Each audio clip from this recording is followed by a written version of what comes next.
Hi everyone. आज यहाँ transform में हम लोग पढ़ने जा रहे हैं multiplication of signal by U of T and U of minus T. चलिए इसको कंटिन्यू करते हैं।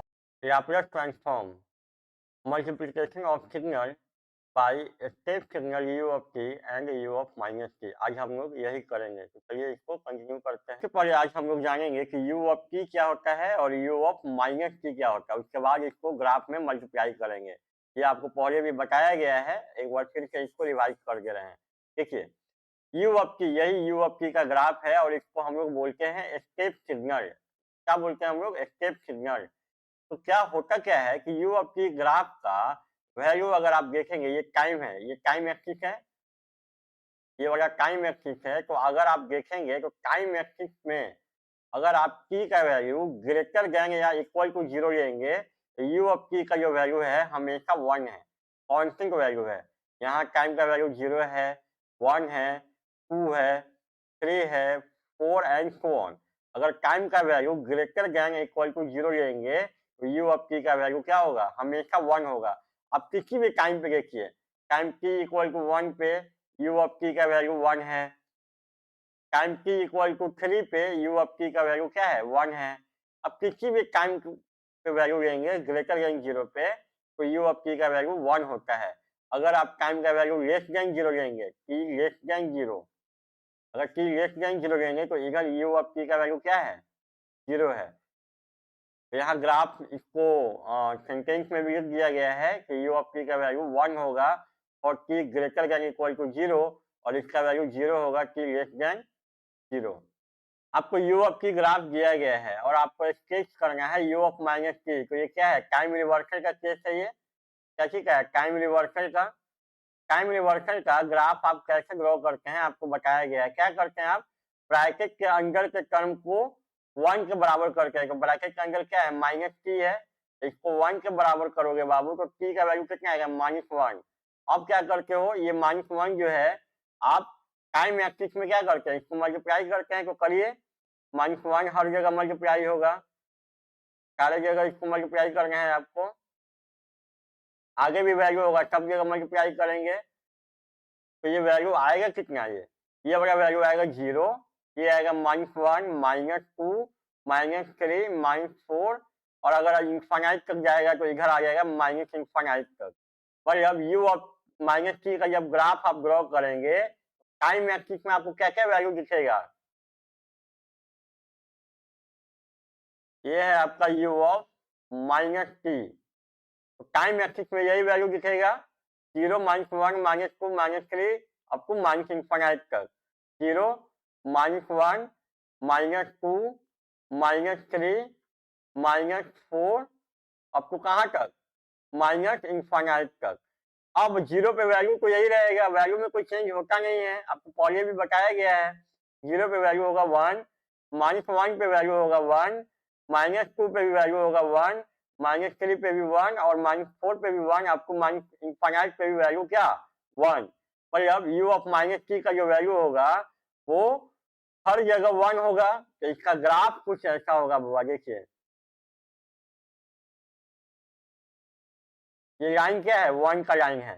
0 पे वैल्यू 1, -1 पे वैल्यू 1, -2 पे वैल्यू 1, -3 पे वैल्यू 1, -4 पे value 1 up to minus infinite पे इसका वैल्यू क्या होगा? 1 होगा। तो यू ऑफ माइनस टी का फाइनली ग्राफ कुछ ऐसा दिखेगा। देखिए ये हमारा यू ऑफ माइनस टी का ग्राफ है। तो इसका ग्राफ अगर देखिएगा तो T less than equal to 0 के लिए यू ऑफ माइनस टी का वैल्यू कितना है? यू ऑफ माइनस टी का वैल्यू क्या है? 1 है। अब हम लोग करने जा रहे हैं multiplication of signal by U of T and U of minus T. Multiplication of signal by U of T and U of minus T कैसे करना है आपको? देखिए यहाँ एक तो पी ग्राफ आपको दिया गया है, उसको आपको यू ऑफ टी से मल्टीप्लाई करके ग्राफ ड्रॉ करना है। कैसे करेंगे? अगर एक तो पी को अगर हम देखें तो -4 से 4 तक, -4 से 4 तक इसका वैल्यू 2 है, -4 से 4 तक इसका वैल्यू 2 है। यू ऑफ टी का वैल्यू अगर आप देखेंगे time greater than equal to 0 के लिए, time greater than equal to 0 के लिए यू ऑफ टी का वैल्यू क्या है? 1 है। अब दोनों को मल्टीप्लाई करना है तो कैसे करेंगे? देखिए यहाँ पे -4 से 0 के बीच में, -4 से 0 के बीच में, अगर आप देखेंगे -4 से 0 के बीच में 1 कप टी का वैल्यू है कितना? 1 कप टी का वैल्यू है 2। -4 से 0 के बीच में 1 कप टी का वैल्यू है 2। यहाँ -4 कहीं यहाँ होगा, -4 से 0 के बीच में u ऑफ t का वैल्यू कितना? 0। u ऑफ t का वैल्यू 0। अगर दोनों को मल्टीप्लाई करेंगे, u ऑफ t का वैल्यू हो गया आपका 0। कहाँ से कहाँ तक? -4 से 0 तक। -4 से 0 तक u ऑफ t का वैल्यू 0, इसका वैल्यू है 2। दोनों को जब मल्टीप्लाई करेंगे बुआ तो कितना मिलेगा? 2 गुना 0। कितना मिलेगा? 0। अब 0 से 4 के बीच में, 0 से 4 के बीच में, 0 से 4 के बीच में इसका वैल्यू 2 और यहाँ 4 कहीं यहाँ होगा, तो 0 से 4 के बीच में इसका वैल्यू कितना? 1। 2 गुना 1 कितना मिल जाएगा? आप देखेंगे 0 से 4 के बीच में 1 कप टी का वैल्यू है 2 और u ऑफ t का वैल्यू कितना है? 1 है। दोनों को जब मल्टीप्लाई करोगे बाबू तो 2 गुना 1 कितना मिलेगा? 2। मतलब हम ये कहना चाह रहे हैं कि जब भी कोई ग्राफ में अगर हम u ऑफ t से मल्टीप्लाई करेंगे तो उसका जो निगेटिव पोर्शन होगा, ये जो निगेटिव पोर्शन ये जो है, निगेटिव पोर्शन का वैल्यू 0 हो जाएगा क्योंकि u ऑफ t का वैल्यू निगेटिव पोर्शन में 0 रहता है। किसी भी ग्राफ में अगर हम u ऑफ t से मल्टीप्लाई करेंगे तो ग्राफ का निगेटिव पोर्शन रिमूव हो जाएगा, ये वैल्यू 0 हो जाएगा क्योंकि u ऑफ t का वैल्यू निगेटिव पोर्शन में 0 रहता है।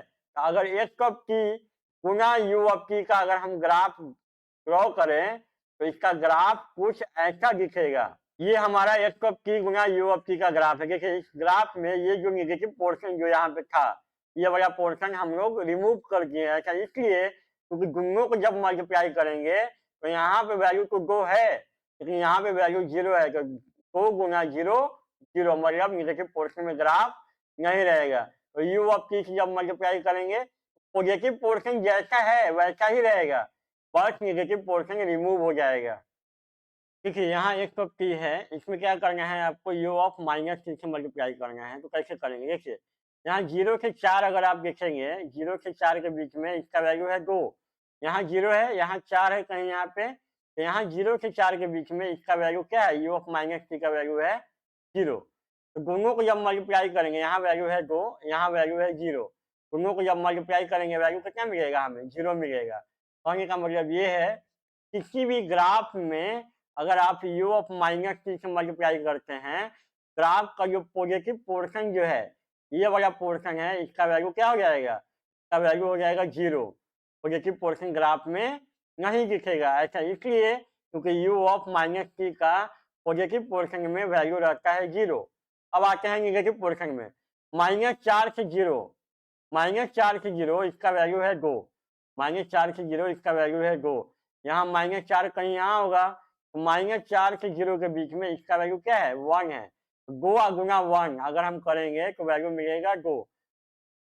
मतलब अगर ग्राफ में u ऑफ -t से मल्टीप्लाई करते हैं तो ग्राफ का जो निगेटिव पोर्शन जो है जैसा है वैसा ही रहेगा, क्योंकि किसी भी वैल्यू में अगर हम 1 से मल्टीप्लाई करें तो उसमें कोई चेंज नहीं होगा। मतलब निगेटिव पोर्शन जैसा था वैसे ही रहेगा, पॉजिटिव पोर्शन का वैल्यू हो जाएगा 0। 1 cup t Guna u of -t का ग्राफ फाइनली कुछ ऐसा दिखेगा। देखिए ये हमारा 1 cup t Guna u of -t का ग्राफ है। तो इस ग्राफ में आप देखेंगे तो निगेटिव पोर्शन यहाँ पे जैसा था वैसा ही है। आपका क्या हुआ है? देखिए निगेटिव पोर्शन जैसा था, ऐसा ही था ना? निगेटिव पोर्शन जैसा था वैसा ही है यहाँ पे, और ये वाला पोर्शन क्या हुआ है? ये वाला पोर्शन इस ग्राफ में आपको नहीं दिख रहा है। तो u ऑफ -t से मल्टीप्लाई करेंगे तो निगेटिव पोर्शन में कोई चेंज नहीं होगा, पॉजिटिव पोर्शन का वैल्यू क्या हो जाएगा? 0 हो जाएगा। अब ये समझते हैं कि आज का टॉपिक क्यों पढ़ाया गया हमें, क्या जरूरत है उसका लैप्लेस ट्रांसफॉर्म में। देखिए जब भी आपको 1 कप टी का लैप्लेस ट्रांसफॉर्म पूछा जाएगा तो उसका फॉर्मूला है -इनफाइनाइट से इनफाइनाइट 1 कप टी गुना e पे पावर -st dt और इसका इंटीग्रेशन करना है आपको। अगर एक्स ऑफ टी का लैप्लेस ट्रांसफॉर्म पूछा जाए तो उसका फॉर्मूला है माइनस इन्फानाइट से plus infinite x of t गुना ई पे power minus x T D t और उसका इंटीग्रेशन कर देना है। लेकिन अगर आपसे पूछा जाए बाबू कि x of t Guna you of T का लैप्लेस ट्रांसफॉर्म का फॉर्मूला क्या होगा, जब भी सिग्नल में यू ऑफ टी से मल्टीप्लाई हो गया का मतलब ये हुआ उसका निगेटिव पोर्शन जो है वो जीरो हो गया, तो इंटीग्रेशन जो अब होगा वो होगा जीरो से infinite x of T E पे power minus x T D T. U of T का रूल यही है, बस इंटीग्रेशन में जो निगेटिव पोर्शन था उसको वो हटा करके इंटीग्रेशन को जीरो से इन्फानाइट करेगा, क्योंकि x of t Guna you of T का वैल्यू निगेटिव पोर्शन में जीरो है, इसलिए इंटीग्रेशन जो होगा वो सिर्फ पॉजिटिव पोर्शन में होगा। यू ऑफ टी का रूल बस यही है कि इंटीग्रेशन का जो लिमिट है माइनस इन्फानाइट से इन्फानाइट उसको कर देगा जीरो से इन्फानाइट। उसी तरीके से यहाँ पे अगर एक कप टी का पूछा जाएगा लैप्लेस ट्रांसफॉर्म तो क्या करेंगे आप, इंटीग्रेशन करेंगे कहाँ से कहाँ तक, माइनस इन्फानाइट से प्लस इन्फानाइट एक कप टी गुना ई पे power minus H T D T, इसका इंटीग्रेशन कर देंगे। लेकिन बाबू आपसे पूछा जाएगा एक cup t Guna you of minus T का लैप्लेस ट्रांसफॉर्म का क्या फॉर्मूला होगा। देखिए यहाँ पे क्या होता है, पॉजिटिव पोर्शन का वैल्यू क्या हो जाता है, जीरो हो जाता है, जो इंटीग्रेशन का जो लिमिट होगा वो कहाँ से कहाँ तक, माइनस इन्फानाइट से जीरो तक, क्योंकि पॉजिटिव पोर्शन जीरो हो गया तो इंटीग्रेशन में सिर्फ निगेटिव पोर्शन रहेगा, माइनस इन्फानाइट से जीरो तक एक्स ऑफ टी ई पे power minus H T D T. यहाँ पे पॉजिटिव पोर्शन का वैल्यू जीरो होगा, इसलिए इंटीग्रेशन में पॉजिटिव पोर्शन नहीं रहेगा। मतलब u ऑफ t और u ऑफ माइनस t से मल्टीप्लाई करने के बाद आपका लैप्लेस ट्रांसफॉर्म के इंटीग्रेशन के लिमिट में चेंज होगा, बाकी कोई चेंज ये करता नहीं है, क्योंकि दोनों का वैल्यू 1 रहता है, इसका वैल्यू पॉजिटिव पोर्शन में 1, इसका निगेटिव पोर्शन में 1। तो बस ये दोनों का काम ये है कि इंटीग्रेशन का लिमिट को चेंज करेगा, एक पॉजिटिव पोर्शन में चेंज करेगा, एक निगेटिव पोर्शन में चेंज करेगा। तो आज के क्लास में इतना ही। Thank you.